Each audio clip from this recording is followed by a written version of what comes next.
Hello everybody, this is YDYT, and I would like to welcome every single one of you back to a brand new episode of MinasCraft. So a little bit has happened since the last one. I've done a good bit of preparation, and I've AFK'd a lot, and we've got enough iron for a full beacon now. So I've got the full base down, and we just need to add in the beacon. And we're going to be going with Haste 2, of course. Oh, I misclicked. We're going to be going with Haste 2, of course, because I want to be able to mine really fast. So we'll just come down here. Oh, is it not letting me? Oh, there we go. Okay, so Haste 2. That should kick in just a second. Let's see. Oh yes, that instant mine is wonderful. So, we're going to have a little bit of a mining session later today. I'll sort that out later. I believe there's a spawner up there somewhere, because we shouldn't be hearing mobs here, because Mushroom Island and all that. But we're gonna be doing a big mining session later, doing a full beacon mine. Then we're also going to find ourselves a slime chunk, and we're going to build a full slime farm. Hopefully we'll find a double slime chunk soon. Obviously not here, because slimes can't spawn in a mushroom biome. Nothing can. We'll have to find one somewhere, which shouldn't be too hard. We're also going to hopefully build a proper mob farm out there in the sea somewhere. Some stuff has happened since the last one, though. I'll just show you what we've done. So, first of all, if we come right on over here to our fishing area, I've set up a little storage for the fishes. Oh, I'm going too far. Down here. So, I've set up a little storage area, so we've got all of our fish here, our random items here, books, tons of them. I've got a good few number of mending. I've put one on here. I'm still looking for Silk Touch. I haven't got one, even through all of this, which I find very annoying. A bunch of bows and a bunch of fishing rods. And then we've got our main fishing rod, and they've also combined ourselves, so we've got a proper bow here as well. I've decided I'm going to go with infinity over mending, because I don't want to carry, like, tons of stuff around. So I figure that's best. I've also moved our storage system, and I've put it down here. If we'll come right down here, we've got this nice little room here, and we've got all of our stuff nicely sorted, because it had been getting messy, and that's... Oh, that's white stained glass. It looked like andesite there for a second, like this polished andesite, but it was not. So we've got all our stuff nicely sorted down here. And these are just stairs, and then the back ones are just slabs, in case you're wondering how the chests are opening. So that's all of our stuff. And now I want to talk about a bit of an idea I've had for the lore for this. So obviously it doesn't make a ton of sense for Minas Tirith to be like half underwater. So I've come up with a bit of an idea for a lore, which is basically that a group of divers, while diving, found a material in the sea, like not necessarily here, but somewhere, and their city was currently getting surrounded by the ocean, so their city is going to be that guardian temple there, so it's getting flooded and whatnot, and basically they found in the ocean a material which helped them, like, save them in some way, and it had mystical powers, and that material is going to be quartz, essentially. And I'm sort of paying a bit of a homage here to Iskal85 with his whole Iskalium. We're going to be using quartz specifically in this area, so if we do future projects, quartz is going to be quartz, but specifically here in the lore, quartz is going to be Yderium. I like the name. I'm not sure I'm set on it, though. It's a bit weird. It's going to be spelled like that. And we're going to have a couple different types of Yderium. We've got Yderium crystals, which is our nether quartz. We've got our solidified Yderium, our Yderium pillars, our Yderium stairs and slabs, our glass Yderium. I'm not sure I like the name of that one, but Yderium glass, maybe? I'm not sure.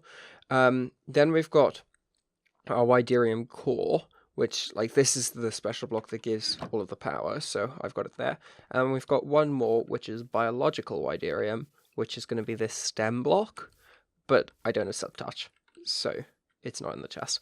But that's my current plan, and I think I'm quite happy with it. I'd love to hear your guys' feedback on that, if you like the idea, or if you don't. It's being used directly as a homage to Iskal, because I really think that his idea to do something like that was absolutely amazing. and so I'd like to use it, I guess. So that's that basically. Then if we come all the way over this way, I've got the villagers breeding up a good bit. By the way, for now, we're going to be living underground, so eventually I'm going to move all of our stuff down here. This area may not be here once we start building the actual city over there, but I'm not sure. I haven't planned that far ahead yet, because that's still going to be months and months away, because first of all, we have to actually get the ground to the right level, which is something we haven't even started on because we only just got a beacon.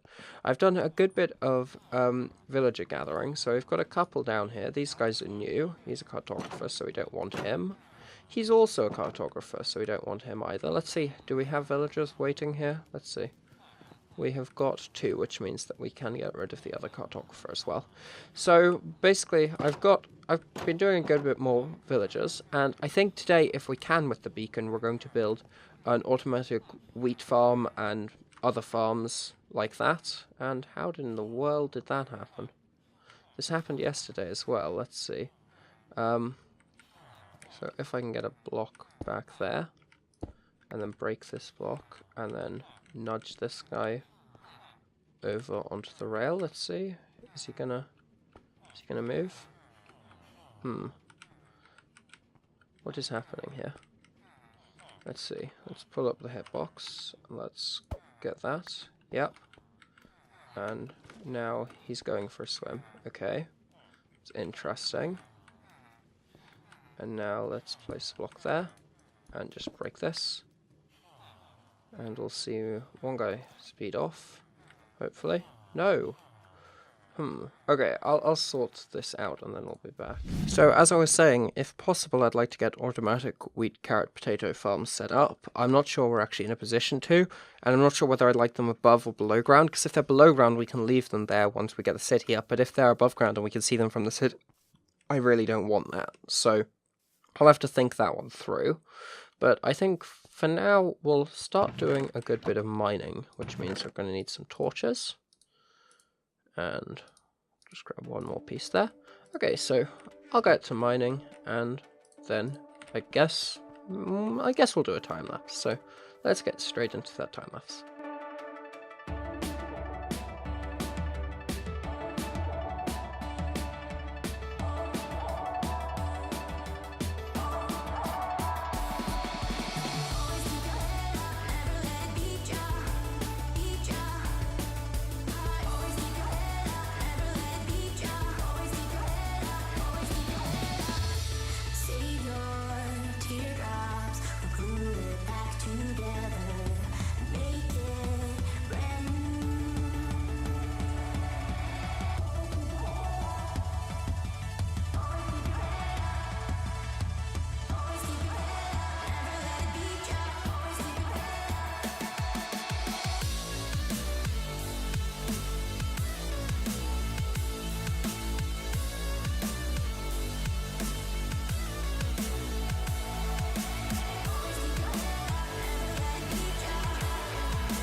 Okay guys, I am back. So we've done a ton of mining, so if we actually just hop right on down here, I'll show you all that we've done.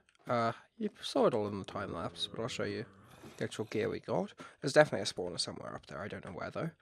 We got a bunch of cobble, and then this is our main loot, so good amount of diamonds, tons of redstone, coal, lots of iron, that's in the wrong chest, and then this is just other random stuff. So I've decided I'm going to opt into going for some diamond gear, and I think we're going to try and do a dragon fight. So I've got a bunch of books here to put on my gear, so I'll sort all that out and then we'll be back. Okay guys, we are back. So I've got enough Eyes of Ender to light the portal. I went out to the desert because I knew there'd be good spawns there, killed a bunch of endermen, eventually got enough. Pretty easy though. I also got Sniper Duel, and I've logged off since I got Sniper Duel, but I got Sniper Duel. I'll just... Sniper Duel. Yeah. Which I'm proud of the shot that it got. I wish I'd recorded it. It was from the top of a mountain, and I really shouldn't have hit it. But yeah, okay. So I'm a little bit nervous about this because I haven't done this solo without Elytra since like before Elytra were around. The way I do it is with Elytra normally, so I'm a little bit nervous. We've got some potions going. We got regen potions, we got strength potions, and we got some golden apples. We got some water buckets as well. So we don't need those two. So we're going to get potions here like this. And then we're going to need a good number of blocks. And I guess we'll just use cobblestone because I've got a lot of it. Okay, I'm quite nervous about this, but I think I'm ready to do it. So let's get going.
Hey guys, we took her down. We are back here in the overworld now, and we did it. It was a really tough fight, and things really didn't work out. We died twice, but we did manage to take her down. I got all of the XP now. So next up on our agenda is we're going to be building an Ender, and I believe we're just going to be going with the standard design, the El Mango one. So there'll be a tutorial for that up in the top right. I'm not going to show you guys how to build it because like there's a tutorial. So I'm going to sort that all out and then we will be back. Okay guys, we've got ourselves a bunch of obsidian, so we're going to use this to set ourselves up with an ender chest, and then we're going to actually go out for the elytra first because I really don't want to deal with the whole problem of not having an elytra and then just troubles occurring while trying to build this farm, because we are going to be building it very low in the world, so I want to make sure I've got that option for flight to try and save myself if it is needed. So we're going to craft ourselves up an ender chest, and we'll use that in the end, essentially. Okay, lovely, we've got our ender chest. I think I'll just place it down over here for now. We'll just put it there for now. We'll move that in the future. And we've got another one on us. We want to craft up a bunch of rockets, of course. So they're pretty useless in, like, gunpowder form right now. That's not enough, is it? No, we just want duration 1, so it is enough. Yeah, duration 1. Lovely. And we'll just pop these back in here. So we should be prepared to do this. I obviously don't know at all where the cities are going to be, and keep in mind we don't have Silk Touch, so we cannot move this ender chest, so that's one thing I'm really hoping to find in one of these cities, a Silk Touch book. Nothing from fishing, nothing from enchanting, nothing from the villagers yet, and I shouldn't be in the nether, we haven't set it up to the nether yet, so I'm praying we get a Silk Touch book and an elytra. That's all we really need.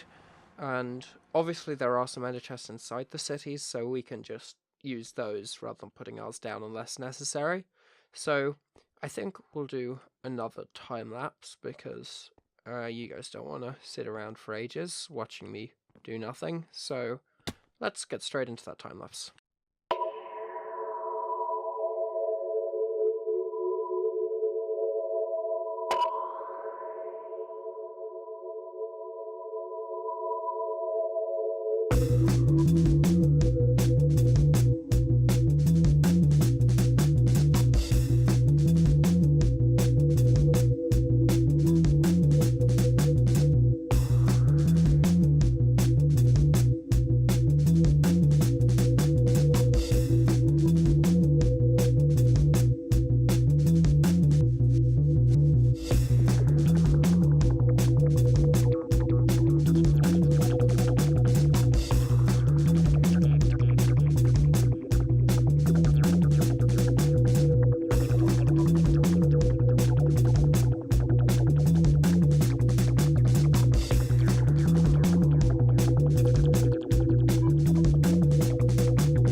Guys, that was a pretty quick run. We got the elytra pretty early. We've got 16 shulker shells, which isn't great, but without having amplified drop rates, they're not very high drop rate with the bow, and getting them with the sword is actually pretty difficult.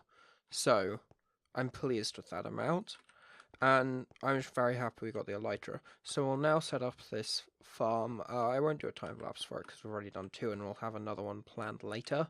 So yeah, I'll get the farm set up and then we'll be back. Welcome back, guys. We should have the whole thing done now and completely working. So if we just come down here, you can see them already falling in. And let's just see how well this works, I guess. So we should just be able to get insane amounts of drops from this. I do need to get a new sword, so that's what we'll use the initial levels on, because my current sword does not have sharpness 5. We'll have books for it, but we'll need a good number of levels to use those books. And just look at that XP rolling in incredibly quickly. Chests filling up with ender pearls. More chests on the back as well, in case we ever want to expand around there. I had some serious issues with the amount of wool we needed for this, because obviously we live on a mushroom island, so wool is not something I have a lot of, because I can't get more sheep, essentially. So we had lots of problems with the carpet, so I ended up just going for water here. And I really like this water curtain effect, especially considering you can actually just see the bottom right there. I think it's a really, really cool effect. So I know I'm definitely going to be using that again in the future if I ever need to build another Enderman farm on a different world, for example. And I'm really looking forward to the prospects of having to do that, because I now know how to do this quite well. And this farm design really is amazing, and hats off to Ilmango for coming up with something as brilliant as this, because it is incredibly simple.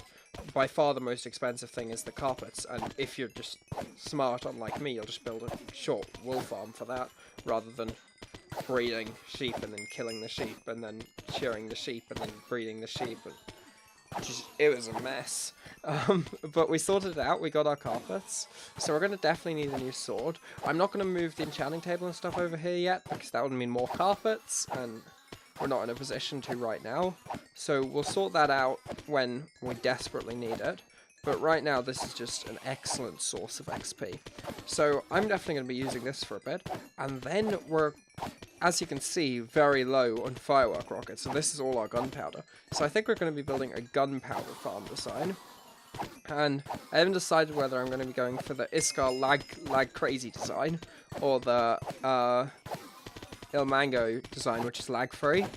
But that design is a lot more expensive, I believe. And yeah, I think we'll probably go for the crazy Iskar design. We'll probably actually build that out maybe in the desert. I'm not sure, I haven't decided exactly where we're going to build that. We're going to be having two main mob farms, that one, and then a normal mob farm. However, the normal one is less of our priority right now, because we don't desperately need any of its drops, whereas we desperately need gunpowder and string, because those are two very hot commodities, I guess. String comes in handy for the carpets, and gunpowder for our rockets. So I'm just going to sit here, get tons of XP, and then we'll be back. Okay guys, we are back. As you can see here, I've dug a really massive hole, which is where we're going to be putting our creeper farm, which we're actually going to be doing next episode, because I've looked at the time for this one, and we're just about out of time, and I need to edit and all that. So we're going to round this one out here, but I think we got a lot done today. Next time we're going to get this whole creeper farm done, and we're also going to do our best to try and get ourselves some other farms going, like a slime farm and maybe some other mob farms, and I don't really know. The next one's for next time. I may have a bonus one sometime soon, I'm not sure. I'm a little bit ahead of where I plan to be, but yeah, we'll round this one out here. So if you guys did enjoy, please do drop a like, comment, subscribe, all that good stuff, and I'll be sure to catch you in the next one. Peace!